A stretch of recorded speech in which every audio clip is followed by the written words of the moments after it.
We don't know, as I said, exactly who carried out this attack, but perhaps it's a reminder to us of the way in which conflicts in the Middle East can easily and are easily spilling over into the streets of Europe as well. Yes, and our thoughts must be with the Turkish people this morning. This another appalling atrocity in Turkey illustrates why we need to keep Turkey close as a key member of NATO, why we need to work with Turkey. And the Turkish minister will be in London on Thursday when I'll be hosting the counter-terror coalition meeting to review progress against Daesh terrorism in Iraq and in Syria. We'll be reviewing where we've got to, mapping out plans for longer-term peace in Iraq and the next phase of the operation in Syria. There's been another bomb we're just hearing in Egypt where 20 people are being killed too. I mean, this conference that you're having later in the week, we often hear said, here at the United States, elsewhere, we're winning the war with IS or Daesh, whichever you prefer to call it. Isn't the evidence, as we look, for example, at them taking over Palmyra, that iconic city in Syria, that actually they're proving very, very resilient? We're clearly winning the war in Iraq. There's no doubt about that.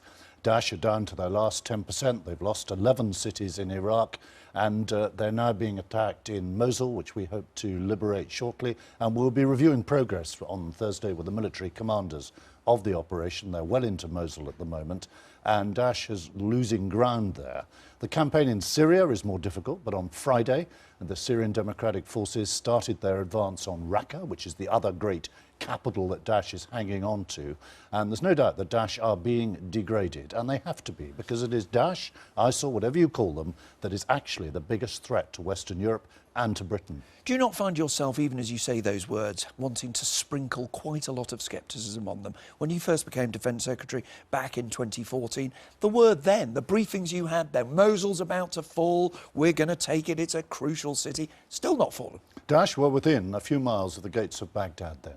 They had swept through Syria and Iraq. Now they're being pushed out of Iraq, thanks in large part to the coalition, a coalition of 60 countries in which Britain is playing a leading part.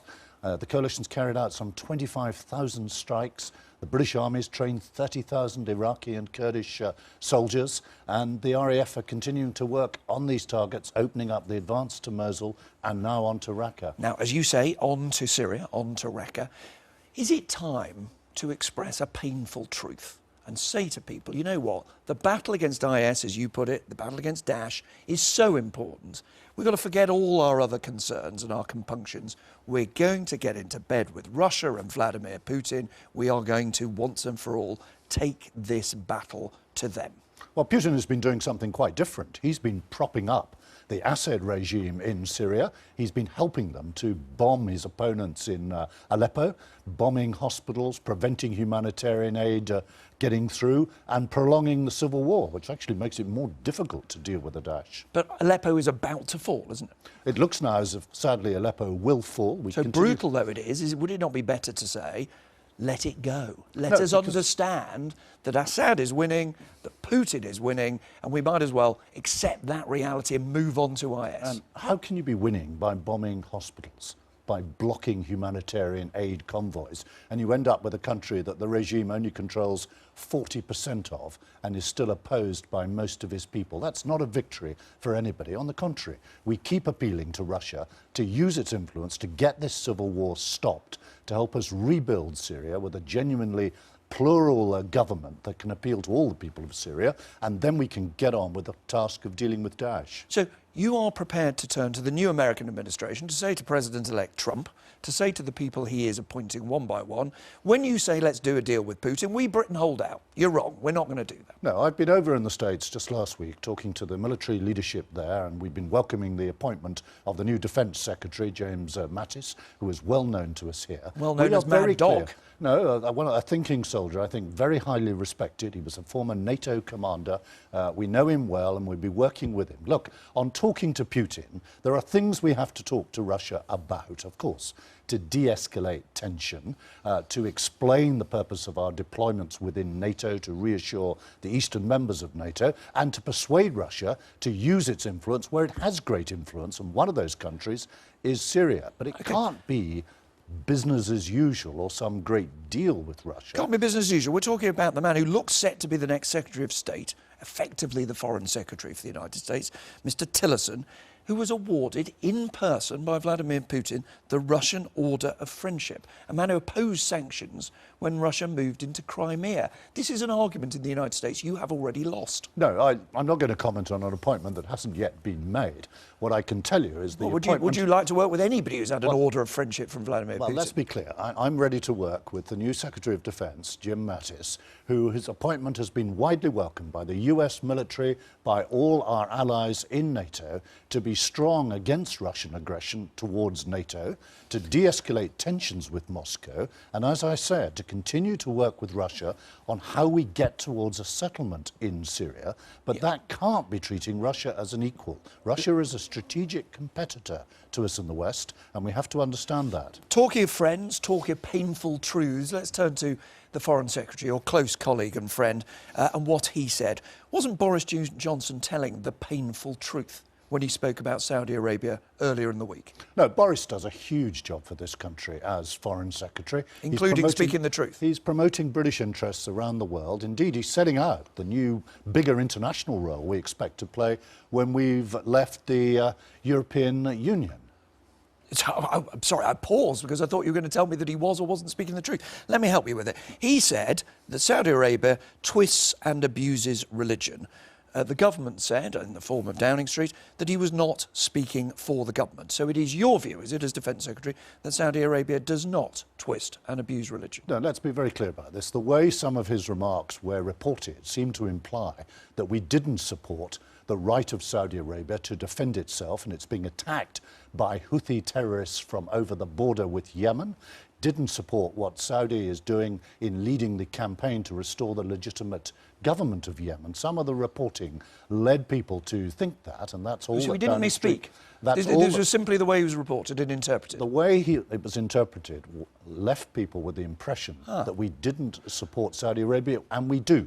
And well, then we're clear. Look, he is making that clear, by the way, in Saudi Arabia today. If he was misinterpreted, we can assume that the Foreign Secretary was speaking for the government when he said that Saudi Arabia, and I quote, twisted and abused religions, and indeed were puppeteers, and indeed fought, quote, proxy wars. So that now is the view of the government. No, the government's view is absolutely clear that what Saudi Arabia is entitled to do is to defend itself from these attacks across its own border. It's had its cities in the south of Saudi Arabia have been shelled by the Houthis. It's perfectly entitled to defend itself, and it's also leading the coalition to restore the legitimate government of Yemen. Well, it's slightly baffling this. If Downing Street issue a statement saying that the Foreign Secretary is not speaking for the government, and you're making clear that the Foreign Secretary was merely misquoted, no, I think, who are we to believe? Look, you've got a very big personality like Boris who makes speeches all around the world, and I think there's a danger all this gets slightly over-textualised. Downing Street was asked what the policy was. Desperately complicated, was it? No, Downing Street was asked what the policy is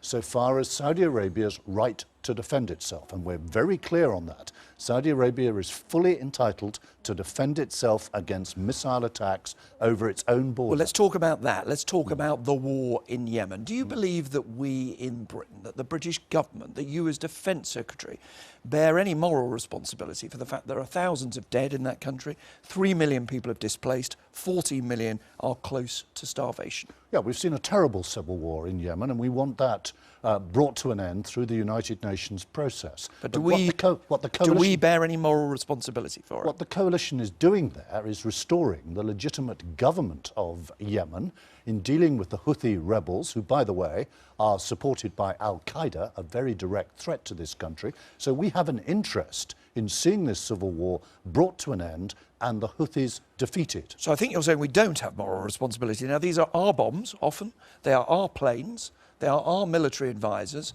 And there are people doing the training of the pilots that drop the bombs. Yeah. And yet, I'm unclear whether you're saying, well, quite right too, this is a war that needs to be fought and won, or whether you're saying it's all very regrettable. Look, Saudi Arabia is a key ally of this country. It's a key partner in the fight against terrorism. They share intelligence with us about potential terrorist plots to this country. They're a key investor in this country. They're also a key export market. Saudi Arabia is a friend of this country and is fully entitled to defend itself, and is also entitled to help bring about a settlement in Yemen that restores the legitimate government, and that has the support of the United Nations. So are you saying that in effect we need to be scared of telling the whole truth about Saudi Arabia, scared because it might make us less safe on the streets, scared because it might sacrifice British jobs. Tough, but that's the way diplomacy is. Look, we take up human rights issues in countries all around the world. We take those up with the government, but that's not a binary choice between saying we're never going to deal with you again. We can't keep moralizing in public about Saudi Arabia. If you want to bring about change in Saudi Arabia, then you've got to work with Saudi Arabia, and we're doing that. The Prime Minister was meeting the King earlier this week, Boris Johnson discussing the future reforms that are needed in Saudi Arabia Indeed. to their economy, to their society, as to how they reduce their dependence on oil, how they increase their private sector and provide more jobs for their young people. And the Now, Foreign we Secretary, encourage Boris that Johnson, is there. process. He's there today. He's there today, So will making he, in that effect, very be clear. saying to them, look, I think you twist and abuse religion? You know what? I think you abuse this in that way. I think you fight proxy wars. Or are you saying that he will now have learnt diplomacy? He will be reminding Saudi Arabia that we support Saudi Arabia in, as I've said several times now, in its Okay, well, I right, don't want you to repeat it then. its right You've said it to several times because defend we're short of itself. time, and you can say something else instead. Is it time to call the dogs off, Boris Johnson? No, I mean, Boris Johnson is, as I said, is a huge personality, famous around the world. I sit next to him in meetings in Brussels, Washington. Everybody wants to know what he thinks about everything. And I think, you know, the media, with great respect, are now starting to sort of over-textualise every remark he makes in answer to every You question. know and I know that this is a story not because of what Boris Johnson said, but because of what Downing Street said. How would you feel as Defence Secretary? How would you feel as Defence Secretary, or indeed any of the other many jobs you've done and may do in the future, if Number 10 issued a statement saying that is wrong, it is not the government's view? Well, let me just correct you on that. Downing Street was asked whether this misreporting of what Boris has said, whether that was government policy. And Downing Street simply answered the question. And the question is, we support Saudi Arabia. So The Downing answer is, Street, we support Saudi Downing Arabia. Street looked at an inaccurate quote, rejected their own Foreign Secretary on the basis of some misreporting without checking with him first. Well, that tells you quite a lot, doesn't I think you really are making a meal of this. Boris's comment, as we've already established, was taken out of context in the reporting that implied we didn't support Saudi Arabia. Downing Street was asked the question and Downing Street answered it.